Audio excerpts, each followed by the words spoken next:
Uma das coisas que eu vejo que você tá gostando de falar sobre, que eu vi uma vez um story seu falando sobre, você tá tratando isso bem em clínica, que é a questão da autocompaixão, né? O que exatamente é isso e por que é tão difícil se amar, sabe? Ou se respeitar? Certo. Autocompaixão é uma das questões que tem uma linha muito tênue da gente falar também enquanto profissional, porque que muitas vezes eu acho que é compreendido de uma maneira equivocada. É, muitas vezes parece que está ali relacionado com a positividade tóxica, mas não é. Autocompaixão, na verdade, o que você diria para um amigo que está passando por uma situação difícil.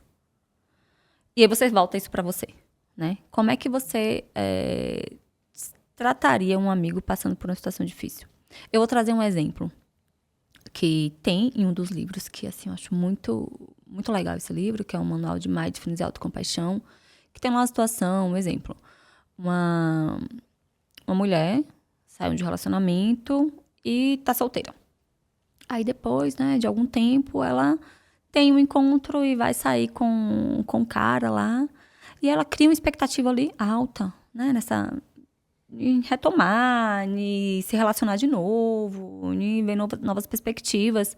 E de repente esse cara some, sabe? Não dá ali mais nenhum sinal de fumaça. E ela vai dizer pra amiga, poxa, eu tava tão esperançosa, né? Eu geralmente tenho dificuldade de me relacionar com novas pessoas. Essa é a primeira vez que eu dou uma chance pra me relacionar com outra pessoa depois da minha separação e tudo mais.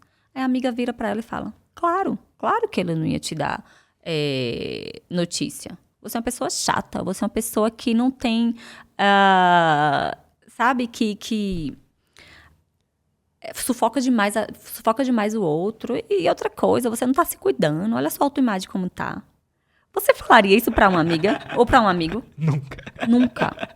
Jamais a gente falaria isso pra um amigo, sabe? A gente, né, falaria, poxa, sinto muito com o que tá acontecendo. Enfim, se tiver alguma coisa que eu possa fazer, amiga, amigo, conta comigo. Se você quiser conversar, se você quiser vir aqui pra casa, se quiser que eu vá pra aí, tô aqui pra, né, pra o que precisar. Só que isso aqui, né, as primeiras palavras aqui que eu falei, é geralmente o que a gente fala pra gente. Então, um exemplo, né, o cara sumiu que eu tô saindo. E aí, o que é que... Poxa, realmente, eu sou uma pessoa chata, meu papel é péssimo. Mas olha como é que eu tô, não tô me cuidando. É isso mesmo que eu mereço.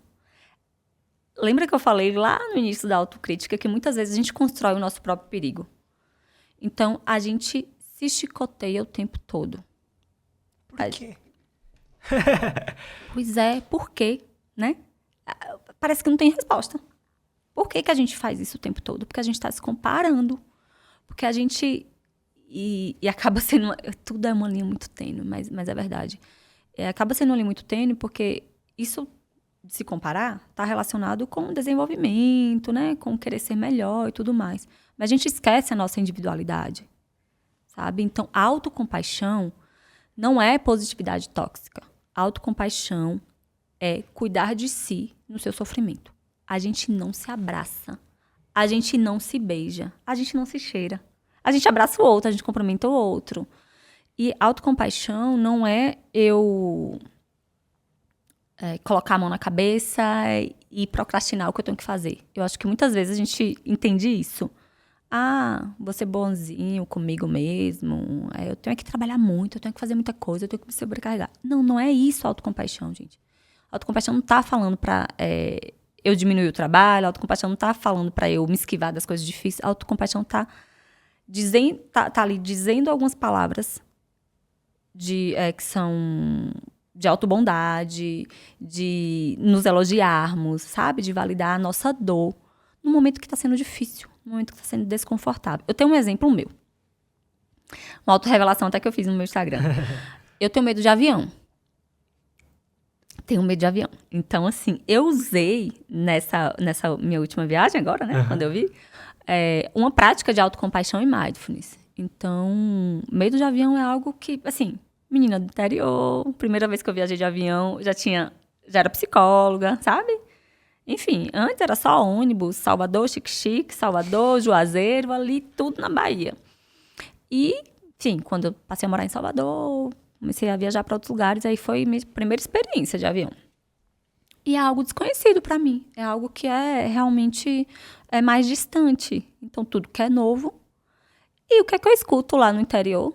Nossa, não, avião tenho medo de avião. Então, fui aprendendo, né? O que eu escuto, enfim, sendo que avião é o meio de transporte mais seguro. Temos evidências disso, né? O meio de transporte mais seguro. Só que mesmo assim, eu fui aprendendo que é perigoso. E o medo aparece ali para me proteger desse perigo. Como é que aparece? E aí, como é que aparece em mim? Né? Palpitação, respiração mais curta. E o que é que eu posso fazer diante disso? Eu acho que o imaginário social fala que a autocompaixão poderia ser: não vai de avião, não. Vai de ônibus. Imagine. Mas o que é que realmente... É tipo uma esquiva, né? Essa visão geral.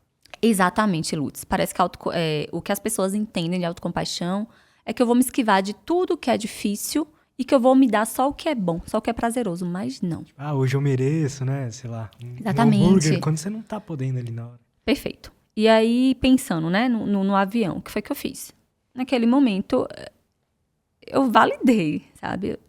Eu sei que você tá com medo. O medo não é algo... E tudo isso é um diálogo interno. Pode parecer besteira, é isso que eu tô falando, mas não é, gente. É realmente esse diálogo interno que a gente tem com a gente mesmo, a gente vai reestruturando nossa forma de processar as informações.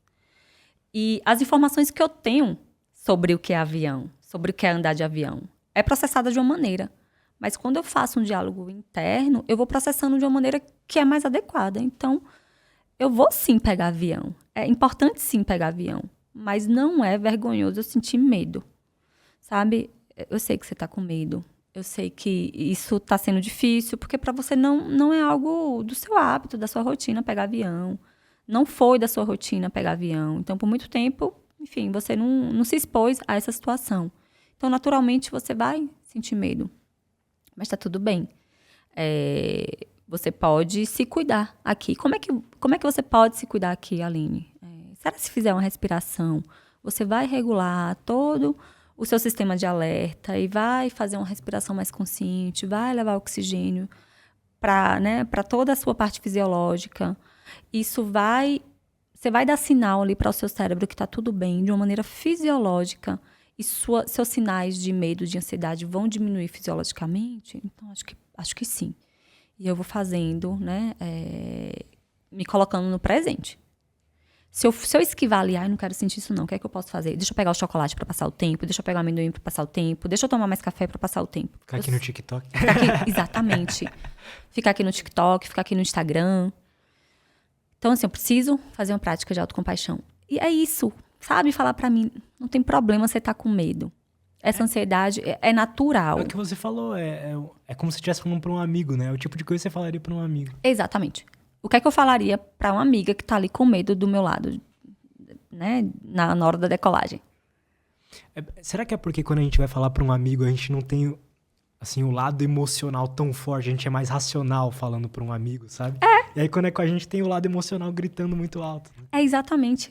Exatamente. A gente precisa equilibrar o racional com o emocional. E o racional está relacionado exatamente com essa parte do nosso cérebro que evoluiu mais, que é o nosso córtex pré-frontal. Tá? Então, a gente precisa ativar ele dia a dia. É um trabalho diário. Girar a câmera para dentro, tentar entender o que está acontecendo. É ansiedade, é medo, é tristeza, é alegria. O que é que está acontecendo aqui? Como é que eu posso cuidar de mim agora, nesse momento? Tem um exemplo tão engraçado que aconteceu comigo. Há um ano atrás, sei lá, mais ou menos. Que é exatamente dessa percepção de ansiedade. Teve um dia que eu estava assim, com a respiração um pouco mais ofegante. Um dia normal de trabalho, de atendimento. Eu estava me sentindo muito ansiosa. E aí eu parei. Nossa, o que é que tá acontecendo? Deixa eu parar aqui, sentar. Tem algo que a gente fala muito no Mindfulness que é interessante, que é assim. Pés no chão e bumbum na cadeira. Tenta essa posição. Toda vez que você estiver assim, desconfortável, pés no chão, pega seja uma cadeira, um sofá, um lugar que você consiga colocar seus pés no chão, bumbum na cadeira, vai ficar com uma postura um pouco mais, né, ereta, mas também relaxada. E aí, com isso, tenta fazer um escaneamento. O que é que tá acontecendo no seu corpo? Onde é que tá sendo desconfortável? E nesse dia eu entendi que aqui na região do tórax estava um pouco apertado. Parece engraçado isso, mas foi verdade. Eu tava usando um sutiã que tava apertado. Era um sutiã novo que tava apertado. E assim, poxa, é isso que tá trazendo esse incômodo? E eu fui lá e troquei, me senti tão confortável, sabe? Se eu não tivesse parado, se eu não tivesse pausado para entender qual é a minha necessidade, cuidar dessa necessidade, eu poderia ir atropelando muitos processos ali naquele dia. Não quer dizer que tem dias que eu não atropele, tá, gente? Sim, tem. Mas tem dias que a gente consegue ser mais consciente. Gostou desse corte? Espero que sim. Se você quer receber mais conteúdo sobre desenvolvimento pessoal, saúde mental e autoconhecimento, não esquece de se inscrever aqui no canal, beleza? Valeu, até a próxima e tchau!